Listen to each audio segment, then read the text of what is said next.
Chapter 17, Growing Up and Goodbyes. The next morning, Mrs. Darling walked into her children's bedroom, and there they were, her babies, sound asleep as though they had never left. For a moment, she thought she must have imagined them leaving in the first place.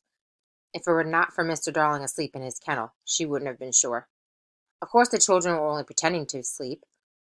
Unable to stand the suspense any longer, they leaped from their beds, screaming, and ran to hug and kiss their mother.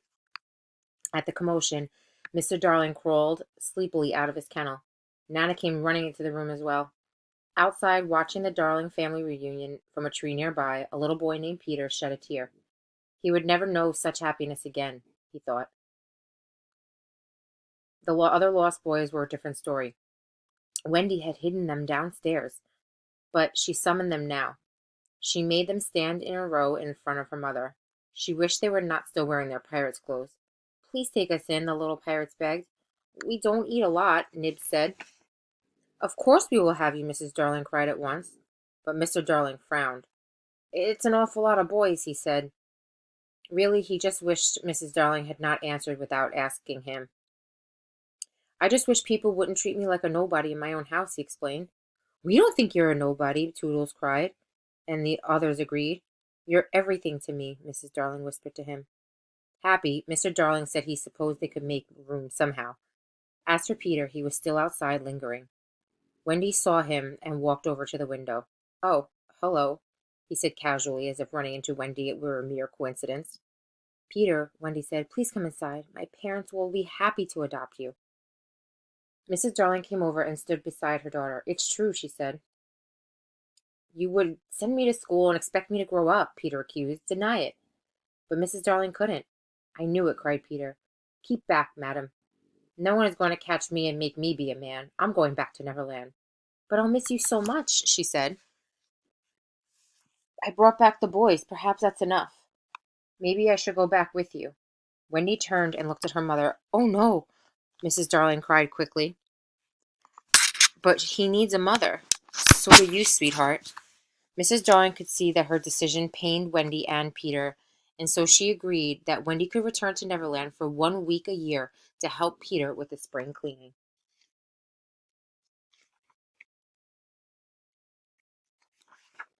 Peter was happy with this. He had no sense of time anyway. He bade Wendy goodbye and said that he would be back in the spring. The boys went to school. They learned many things, but eventually forgot how to fly. They said it was because they were not practicing, but in truth it seemed they no longer believed. And besides, they no longer had fairy dust to help them.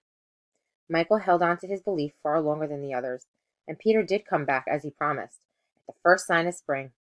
Wendy had grown up since he'd last seen her, and she was worried he would notice.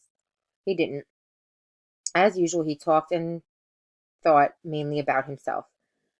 She had been looking forward to reliving old adventures, but Peter had so many new ones since theirs he didn't even remember them. "Who is Captain Hook?"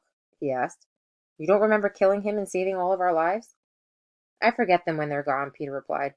The next spring Wendy waited, but Peter never came. "Maybe he's sick," Michael said. "Maybe we just imagined him." Wendy cried at that. Could it be? But the following year Peter came as planned. He didn't even realize he had missed a year. And that was the last time a girl named Wendy ever saw a boy named Peter Pan. Years later, when Wendy was married and living in the house she had grown up in, and all the lost boys were men, she had a little girl named Jane, who loved to ask questions about Peter. Some days Wendy could barely remember him. She had already forgotten many details, and was glad to tell someone about him before she'd forgotten him entirely. "I know all about him, Mamma," Jane said. Wendy looked up startled. "You do?" she asked.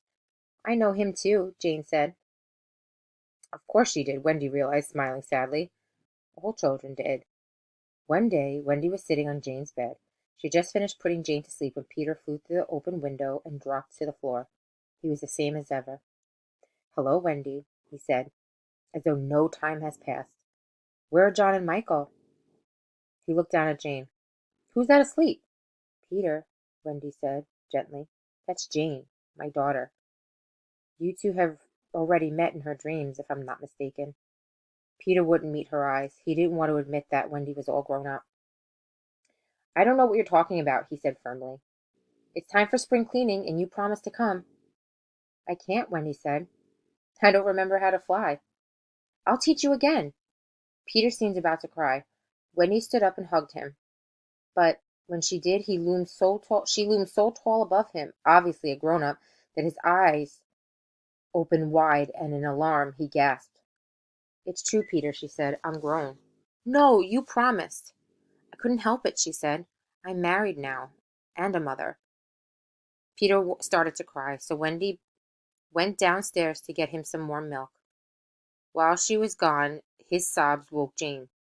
She knew at once who the boy was. By the time Wendy returned, Peter was once again laughing, and Jane was flying around the room with him, giggling. He needs a mother, Mama, Jane said. I know, Wendy said sadly. Peter pulled Jane over to the window with him, and she went willingly. Oh, no, Wendy said, moving between them, just as her own mother once had. Just for spring cleaning, Jane begged. Wendy shut her eyes. All right, she whispered. And, just as Jane would with her own daughter, and Jane's daughter would do with her own daughter after that, Wendy watched her baby fly into the sky and off to Neverland until she was as small as the smallest star. Then, turning from the window, she whispered good night to Peter and to Jane and to you.